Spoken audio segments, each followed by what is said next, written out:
જો તો કેવું પ્લેટફોર્મ સાફ કર્યું, આ ગેંડી હજી ભરી છે, જરા ખરખાએ કામ કરને. હવેથી ધ્યાન રાખીશ. અરે આ કેવા પોતા કરે છે, જરા ખરખાએ પોતા કરને. આમ લાદી છે ને ચમકવી જોઈએ, આપણું મોઢું દેખાવું જોઈએ આમાં. હવે છે ને ધ્યાન રાખીને ખરખાએ કરીશ. એકેય કામ હરખું કરતા નથી આવડતું. હું તાર બાપાને ઘરે અવાજ કામ કરીને આવી બધાય. સોરી મમ્મી, પણ તમારે મને જે કેવું હોય ને કહેજો, પણ મારા પપ્પાને છે ને આમાં ક્યાંય વચ્ચે ના લઈ આવતા. ઓહોહો, જોતો પાછી મહારાણી મારા હામું મોઢું ચડાવે છે.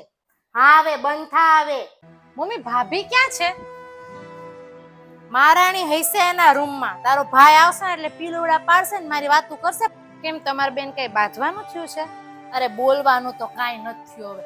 મેં ખાલી એને એટલું કીધું કે તું એકેય કામ હરખાઈ નથી કરતી, તને એકેય કામ કરતા નથી આવડતું, તાર બાપા ને આવા કામ કરતી હતી. તો મને કે મને જે કેવું હોય કહી દો, મારા પપ્પાને વચ્ચે નહીં લાવવાના. ઈ કે તો એને તને બરાબર જ કીધું હતું. તારે એના ઘરનાને ક્યાં સંભળાવવાનું આવે વચ્ચે? એમાં ઈ ભણી ગણીને સીધી આવી છે. અમુક કામ ના આવડતા હોય તો તું સંભળાવવાને બદલે એને શીખવાડી ના હકે? કાલ સવારે હું હારે જાય તો મારા સાસુ સસરા આવશે, એ તમને બધું સંભળાવશે કે તાર માએ નથી શીખવાડ્યું, તાર બાપાએ નથી શીખવાડ્યું, તો તમે સાંભળી લેશો? તારી વાત છે તો સાચી હો, મારે એને એટલું બધું સંભળાવવાની જરૂર નહોતી. જા ભાભી પાસે જઈને વાત કર હવે, અને હવે માથાકૂટ કોઈ દી ના કરતી.